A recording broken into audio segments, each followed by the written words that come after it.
What's going on, Wolfpack Nation? Thank you so much again for tuning in. Please make sure, again, if you haven't already, please hit that subscribe button. Please like this video. Check out other great content. Please make sure to follow us at Tuffy Talk Now on Twitter and Instagram.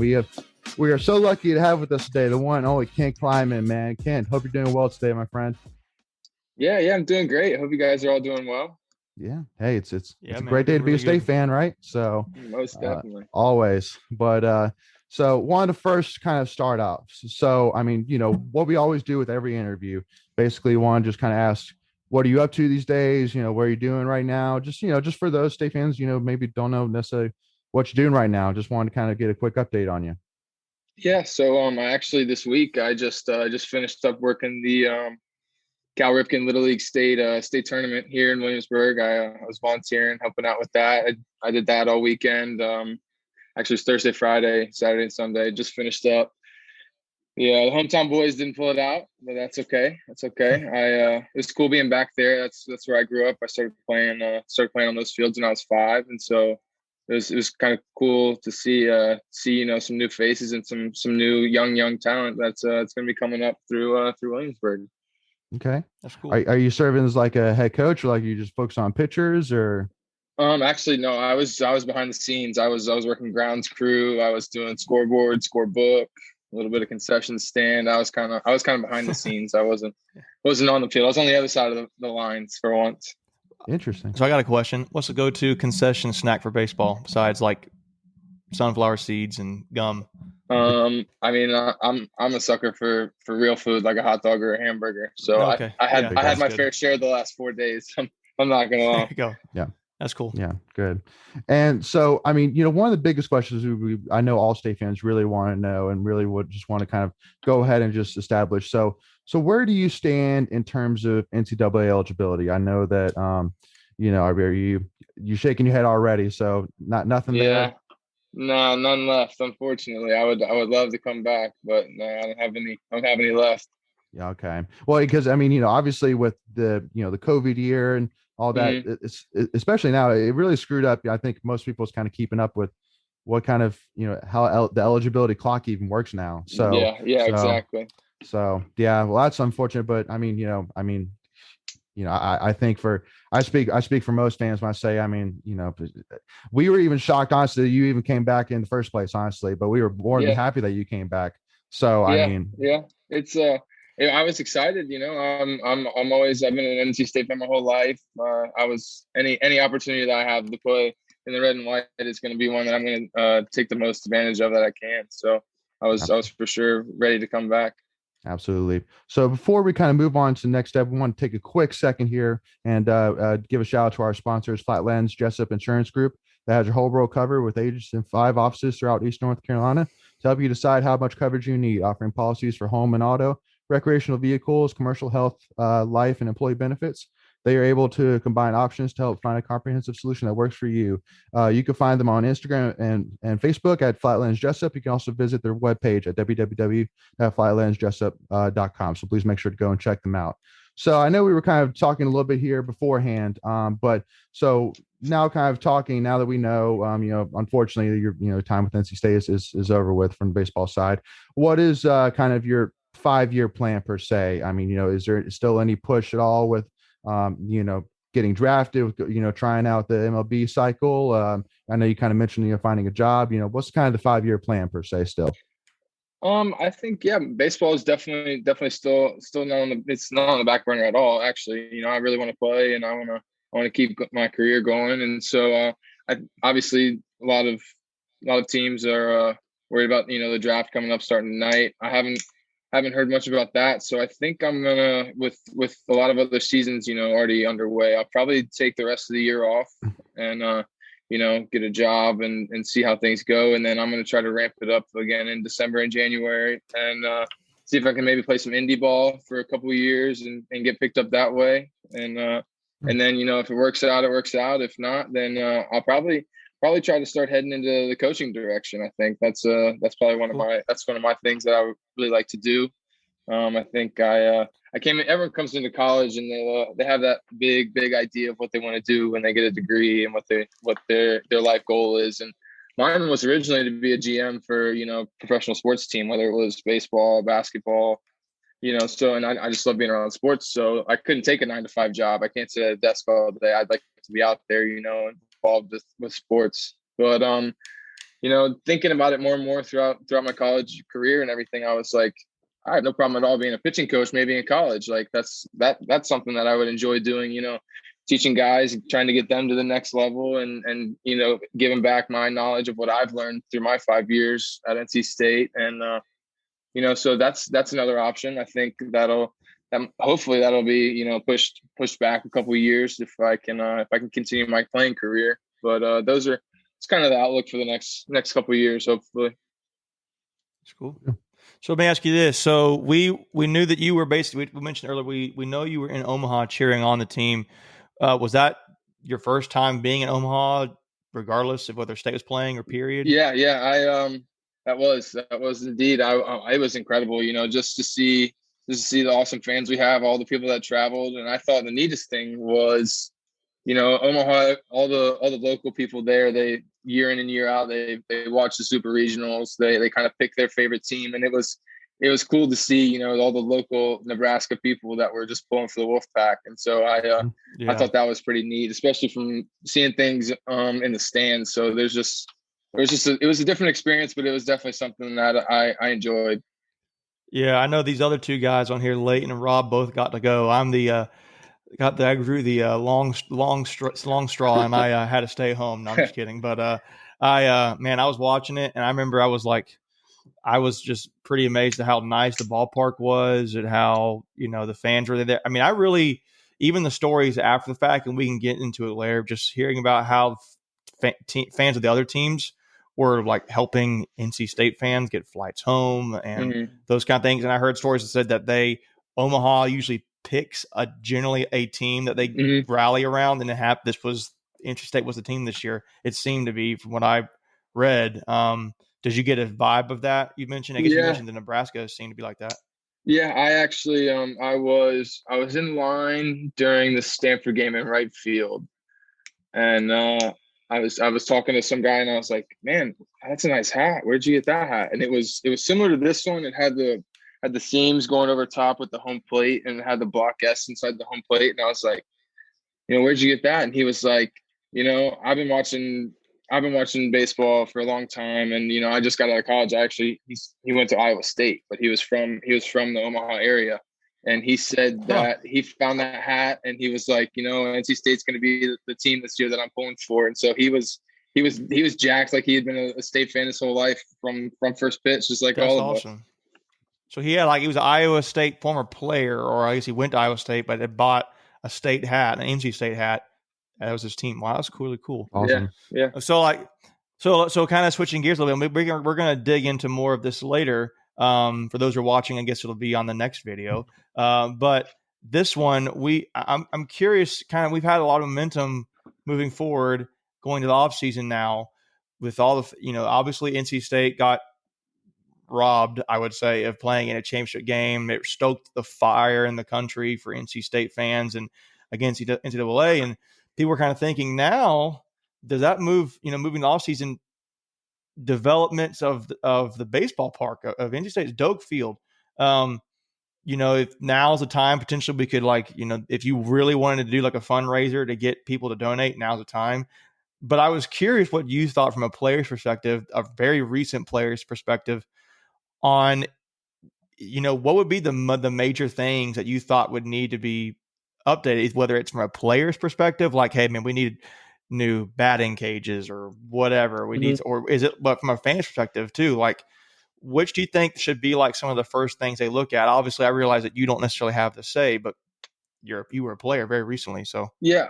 I think honestly, the whole thing. I think there's a lot from a couple of different perspectives that we could do a little bit better job. I think boosting, just it would draw more people, I think, and it would help us recruiting. It would help us have more fans even in midweek games. I think from a player's perspective, I think the locker room and kind of just that whole area behind the dugout, we have a 40-man roster, so we're crammed into a small locker room. We end up eating in the training room, or we end up eating in the dugout for pregame meals and postgame meals, or we just end up taking it home because we just don't have a space for us to gather other than in the locker room. So I think that's, as a player, and I mean, obviously that's more of that's not a thing that's going to make you better. But I think from what I learned from my 5 years is the time that you spend with everybody in the locker room around each other, that's what grows that camaraderie. That's what grows, how you're going to perform on the field. It's just if you can grow closer together as a family, and understand each other and get to know each other, because we come from all different walks of life. So I think that's from a player's perspective.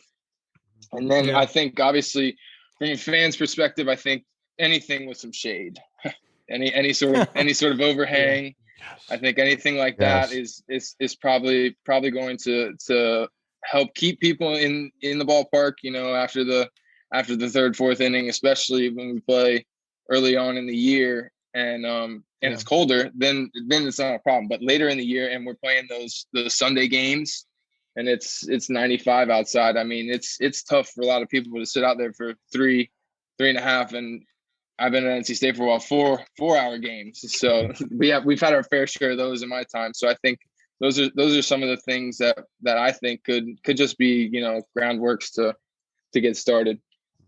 That's cool. Yeah, it'd be nice to not have to go to a game and not have to be like sunscreen is required to go watch NC State baseball. Yeah. So, but anyway, so kind of, I'll ask a little on the same subject a little bit. I'll ask you this: how much did the ballpark's quality impact you when you were considering NC State? Obviously, you're a diehard State fan. It sounds like growing up. So I'm guessing it didn't play much, but have you heard stories of how the ballpark's lack of quality impacted maybe something a little bit in their minds? Yeah, I mean, I think it's always been on the table. I think, from back when I was getting recruited, and listening to stories when I first got to NC State, guys like Johnny Piedmont and Brock Deathridge. And the thing was just, we didn't have the money. We didn't have the time. There was kind of some limbo. And I think there still is, of where do we want the field? Where do we want it to be? Do we want to keep it on campus and kind of help draw those students who can just come over after class for midweek, or even, spend a Friday night out there? So I think it's gonna be interesting to see what we do moving forward in the next couple of months, and hopefully it gets done soon.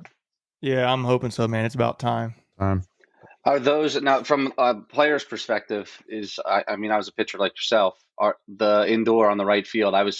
I know in one episode I was saying they really need to upgrade that facility, maybe get study hall on campus, or not on campus, on site, get the weight room on site, because I know they have a good training room down there. But it seems like it's very similar to what it was when I was there in 9, 10, and 11. Yeah, I think a weight room would be cool. I mean, I'm not going to complain. We go over to Carter Finley after practice every afternoon, and it's cool sitting there lifting where football guys go, and you're just looking out at the football field, or we're over at the Weisinger Brown facility, or even underneath Reynolds. I think all those they're definitely viable options, but I think having something, at the stadium would be really, really, really neat. And then it would cut down on a lot of issues like us college kids face parking tickets. We get parking tickets having to drive all over campus, and we don't have a pass for that area, or we don't have, or the freshmen, they don't bring a car to campus, so they got a carpool, and then it's just there's a little, it's not chaos, but it's just something that would just ease a little bit of some minds, especially the coaching staff and some of the players, that it's right there at the field. Exactly. Yeah, I think it's more appealing to the eye too, as a recruit coming in. Everything's there. I know, like when I started, I would have to be at the WV. I met Gabe, and it'd be 9 a.m. on Saturday or Sunday, and if the game was at 1 o'clock, we'd be hustling to shower and get back to the facility for the game or pregame, where you could just show up normal pregame time and lift in the facility and have the right stuff there for whatever you need, whether it's a pitcher, a hitter, whatever treatment you need, or whatever lifting you need, either post game. But I think it would definitely be for the eye, that new fresh smell is also a key for recruits. I know the big thing is the gear, like seeing that table Jody lines up full of like the fresh t-shirts, the hats, the numerous pairs of shoes and cleats. Like that's an awesome thing, but we got to back that up with some, I guess, equipment facility changes as well. Yeah, yeah, most definitely. I think we do really well with what we have, and I think a lot of people work a lot of extra hours to make sure that we get, as many quality recruits as we can to, kind of keep going with the success that we have year in and year out. And so I think, like you said, bolstering our facilities, and what we have accessible at Doak Field would really help that. Yeah. Yeah. No, absolutely. And so, one of the biggest questions, which, too, also we wanted to ask as well, which is kind of a newer thing, is so, obviously the NCAA came out with rules recently, basically allowing players to make money off of their name, their image, and their likeness. So wanted to kind of get, your perspective now that you're kind of, out of the program now, but also too, I mean, you were just there, just like Macon was saying, what was your kind of initial thought when you had heard the news about this new edition? I think it's great. I think it helps kind of, people take a little more pride in themselves. They have to market themselves a tad bit more, and they get noticed a little bit more by different people. And I think it also helps the players from a personal side with their families. They don't have to worry about money if they can generate it themselves. They don't have to worry about asking their parents for some money for this, or having someone help them in their family pay for rent. All those kind of different things that you when you're away at college, you worry about, sometimes where's my next meal going to be. So I think it's going to help out a lot in that form and fashion. But I think it'll be cool to see, smaller teams that aren't the footballs and the big Power 5 basketballs of the world, that they can get some recognition and they can get some revenue in themselves. Mm-hmm. Yeah. Well, because the biggest thing, which, I've always told people that, especially because I was a football equipment manager for the football team, and one of the biggest things I think that did was it really kind of shed some light in terms of what these players actually do on a day-to-day basis, and really balancing that student athlete lifestyle. And because a lot of people say, I mean, well, like, these guys, they can go get jobs, like, they can go make money, but it's like, well, but I mean, if you want them to be a successful athlete and really focus on making this team as good as it is, you don't want them to really, take, 20, 30, 40 hours out of their week, going to do a job to make money, and at the end of the day, because at the end of the day, if we pay players, then it opens up a lot more for us as the fans, in terms of video games, in terms of merchandise with names on them, you name it. So it opens up a lot for us. It opens up a lot for you guys. It also helps with the team. It keeps the players focusing on the main goal, which is winning, but also to taking care of themselves. So, yeah. I mean, for me, maybe before I got state, I probably would have been like, no, like, you can't pay players, like, come on now. But I mean, once I went through that and I really saw that, and I definitely push a lot of people who maybe think like I used to really like take a deeper look into it. And like, yeah, I mean, it's a full-time job and then some to be a student athlete, way most more definitely. than some.